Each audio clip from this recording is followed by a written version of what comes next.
you know, it's very easy to follow the herd. The leadership is about jumping in where others are afraid to jump in. Leadership to me is about jumping in when there's a lot of ambiguity. And that usually happens when things are changing a lot. So it's really being able to define a very clear path when others are afraid to jump in. Following is pretty easy.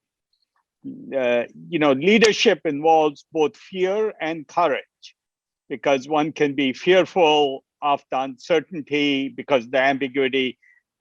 So I think that's my definition of leadership.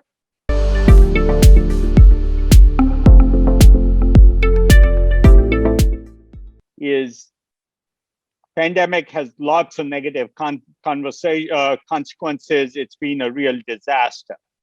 But there's one way in which it's been a real boon to society. Society tends not to change very rapidly.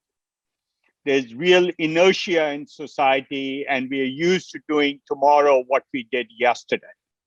I call it extrapolating the past kind of strategy.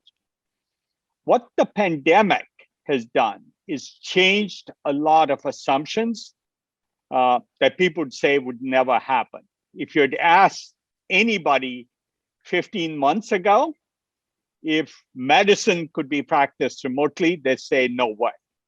If you ask them if employees could work from home, they'd say no way. If you ask them about new services, they'd have we've done it this way for the last 20, 30 years kind of excuses. All that has changed. So my general view is society was very solidified and gelled, and it has ungelled. So society for the next 5 years or 10 years is much more shapeable. That's not correct English, but shaping society becomes, or molding it becomes much easier because it's not a solidified mass where you can only innovate on the edges. It's now mostly up for new models. And I think that's a bright spot of the pandemic. Much more is possible now. Much faster change is possible in every important area, from healthcare to education, to manufacturing of goods and services, to R&D around vaccines.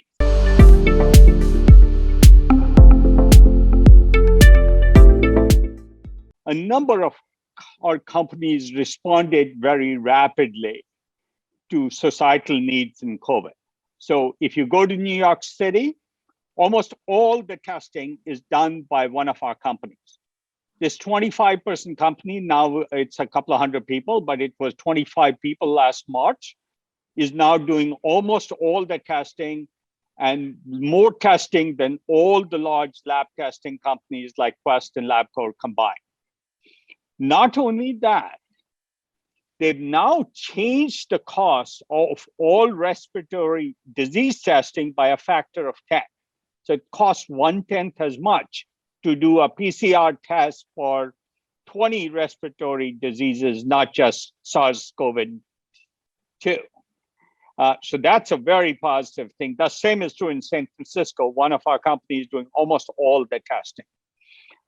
In less than a year, we have drugs in process for COVID, protease inhibitors, which are well known in HIV, but can also apply to COVID. So there's that sort of thing. Virtual services in healthcare are much more prevalent now, and many of our companies. That then answers the second part of your question. Beyond the 1 year or 18 months, it has opened up all new opportunities because work will be remote. Healthcare can be done remotely.